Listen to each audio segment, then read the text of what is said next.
It was just another rainy night, the kind where the roads shine under the streetlights and the steady rhythm of raindrops against the windshield makes the world feel quieter than it really is.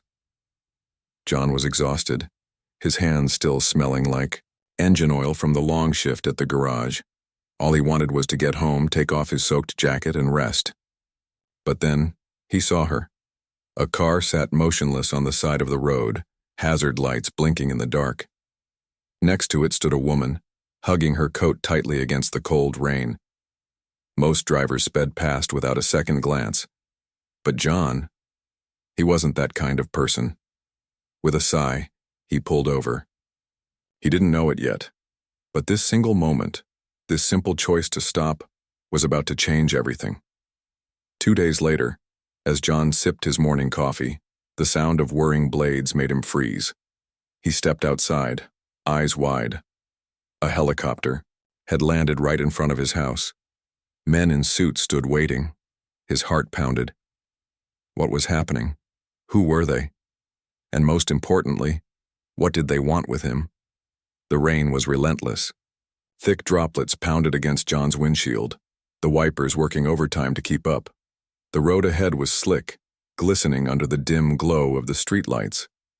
Every now and then, a car would speed past, sending waves of water splashing onto the sidewalk. John's hands gripped the steering wheel tightly. It had been another long shift at the garage, and all he wanted was to get home, dry off, and rest. Then he saw it.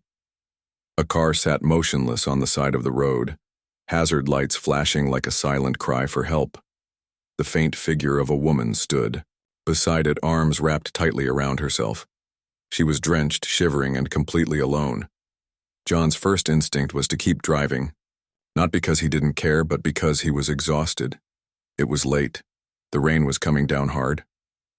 And let's be honest, most people would rather avoid getting involved in a stranger's problem. But something about the scene pulled at him. Maybe it was the way she kept glancing at passing cars, hoping someone would stop. Maybe it was the simple fact that he had been in that position before, stranded with no one to help. With a deep breath, John sighed and turned the wheel, pulling his truck to the side of the road. He grabbed his jacket and stepped out. Cold rain instantly soaked through his clothes, but he ignored it. "Need some help?" he called out over the downpour. The woman turned, her face filled with both relief and hesitation. "My car won't start," she said, hugging herself against the wind. John nodded, already assessing the situation. He popped the hood, took one quick look, and knew right away. It was just a dead battery. Nothing serious. "I can jumpstart." He said, grabbing the cables from his truck. The woman, still shivering, gave a small, grateful smile. "Thank you," she said. "I didn't think anyone would stop." John shrugged. "It's no trouble." As he connected the cables, she introduced herself. "I'm Sarah." "John," he replied simply. A few minutes later, the engine roared to life. Sarah let out a breath of relief, her face lighting up. "I don't know how to thank you," she said. "Can I pay you for your time?" John shook his head. "No need," he said with a small smile. "Just help someone else if you ever get the chance." Sarah looked at him, her expression unreadable for a moment. Then she nodded. "I will." She got into her car, rolled down the window, and gave him one last grateful look. "Really, John, thank you." He just waved her off, stepping back as she drove away into the rain. As he got into his truck, he didn't think much of it. It was just another night, another good deed. But John had no idea that this small act of kindness would come back to him in a way he never could have imagined. 2 days passed, and John had all but forgotten about the rainy night. Life went on as usual.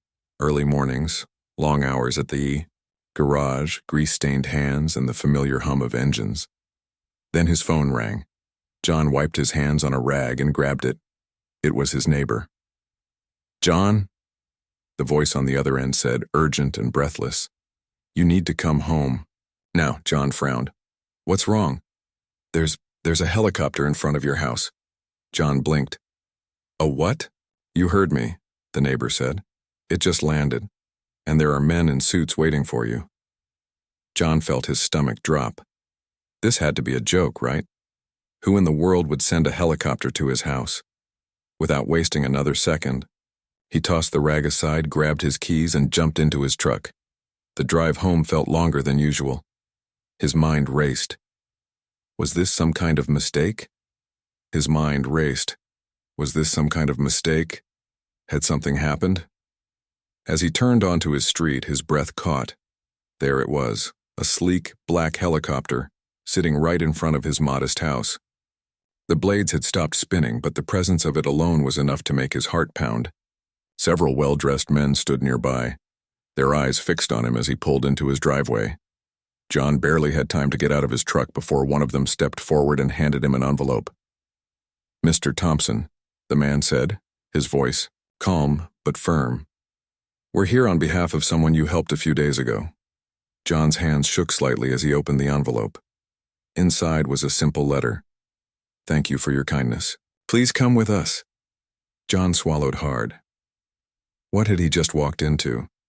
The roar of the helicopter blades filled John's ears as they lifted off the ground. He sat stiffly in his seat, gripping the armrests. This was nothing like driving his old truck. Everything felt too smooth, too fast, too unreal. His stomach twisted and his mind raced with questions. Where were they taking him? Who were these people? And most importantly, what did that letter mean? John glanced at the suited men sitting across from him. They were calm, professional, saying nothing unless spoken to.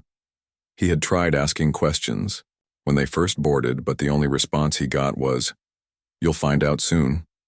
The city lights disappeared beneath them, replaced by rolling hills and open land. Then, in the distance, he saw it, a massive estate, glowing under the evening sky. The mansion was like something out of a movie, with towering windows, a perfectly manicured garden, and a long driveway lined with expensive cars. The sight made John swallow hard. He had grown up in a small house with peeling paint and a roof that leaked when it rained. Even now, his own home was nothing fancy, a simple lived-in place with a few tools scattered around the yard. The helicopter touched down gently on a private landing pad. Before John could even process what was happening, one of the men opened the door and gestured for him to step out. His boots hit the pavement, and the wind from the helicopter blade sent a chill through his jacket. Then, from the front doors of the mansion, someone walked toward him. It was Sarah, but she didn't look like the woman he had helped on the side of the road. That night she had been soaked, shivering and desperate for a jump start. Now she was standing tall in an elegant dress, her hair perfectly styled, and her expression calm, yet warm. "John," she said, smiling, "I'm so glad you came." John stared at her, still struggling to make sense of it all. What is this?" he asked, his voice hoarse. Sarah let out a small laugh, shaking her head. "I should have told you that night. But honestly, I wasn't sure if you would have believed me." She took a step closer. "I'm Sarah Whitmore." The name didn't mean much to John at first until it hit him. The Whitmore family was one of the richest in the country. Their name was everywhere. Hotels, businesses, charities. John blinked, still in shock. "Why didn't you say anything?" She sighed. "Because I wanted to see what kind of person you were. Most people wouldn't have stopped that night, and if they did, they might have expected something in return. But you didn't." Her eyes softened. "You helped me because you're a good person, and I don't forget kindness." John sat in a grand living room, his hands gripping the edge of an expensive leather chair. Everything around him screamed wealth. The chandelier overhead, the massive fireplace, the paintings that probably cost more than his entire house. But all of it felt distant, unreal, like he had stepped into someone else's life. Sarah sat across from him, watching him closely. "I want to help you, John," she said gently. "You changed my life that night. Now I want to change yours." Then she told him her offer. A business opportunity, a chance to leave his mechanic job behind, to have more than he ever imagined. It wasn't charity. She saw something in him, she said. His kindness, his honesty. She believed he deserved more. John's chest tightened. He should be happy, right?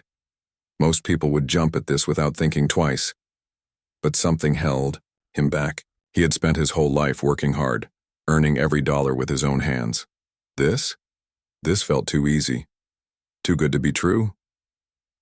"What's the catch?" he asked, his voice low. Sarah smiled. "No catch. Just a chance to start fresh." John rubbed his face, trying to clear his thoughts. Was he really ready to walk away from everything he knew? His small house, his quiet life, the shop where he had worked for years? He wasn't sure. So he did what he always did when faced with a decision too big to handle. He asked for time. "I need to think," he said. Sarah nodded, understanding. "Take all the time you need." But deep down, John knew this choice would change everything. John lay awake that night, staring at the ceiling. His mind wouldn't stop racing. He had spent his whole life fixing cars, living paycheck to paycheck, knowing exactly what tomorrow would bring. But now, everything had changed. He thought about Sarah, how she had once been a stranger on the side of the road in the pouring rain. He hadn't helped her for a reward. He did it because it was the right thing to do. But somehow, that one moment had led him here, standing at the edge of a life he never imagined for himself. By morning, he knew his answer. When he stepped outside, the wind picked up and he heard it before he saw it, the deep, rhythmic sound of a helicopter's blades slicing through the air. It landed gently in the open field near his house, just like before. But this time it didn't feel like a mystery. It felt like a beginning. John took a deep breath, gripping the small bag he packed. He wasn't just leaving behind his old job or his small house. He was stepping into something unknown. It was scary, but for the first time in a long time, he felt hopeful. As he climbed into the helicopter, Sarah greeted him with a knowing smile. "Ready?" she asked. John looked out at the town below, his past, his struggles, his old life. Then he turned to her and nodded. "Yeah, I'm ready." The helicopter lifted off, carrying him toward a future he never saw coming.